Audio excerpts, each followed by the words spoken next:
I just found out why Liverpool became the UK music hub. In the 1960s, bands like the Beatles, the Rolling Stones, the Who, and dozens of other British rock bands took the world by storm. While the British invasion was made up of a number of different subgenres, they all had one thing in common: influence from American music. Whether it was rock and roll, rhythm and blues, or soul, all these British bands were influenced by the American rock and roll of the 1950s. But why Liverpool? Despite having a population 11 times smaller than that of London at the time, the movement that became a global sensation originated in Liverpool. Well, back then, discovering new music wasn't as easy as saying, "Hey Siri, play this week's Korean Top 10. In December of 1941, following the attack on Pearl Harbor, the US officially entered World War II. 6 months later, the Burtonwood Royal Air Force Base, 20 miles east of Liverpool, became the US's main air base in Europe. By the end of the war in 1945, 18,000 US service people were stationed at the base. The US maintained a major presence there until 1959. In addition to the air base, Liverpool itself was the US's main port in Europe for most of the war. So while rock and roll was taking off in the US,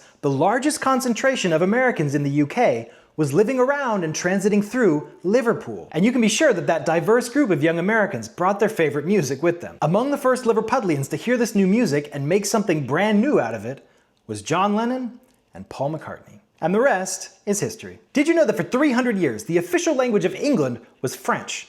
Check out the channel for that video next.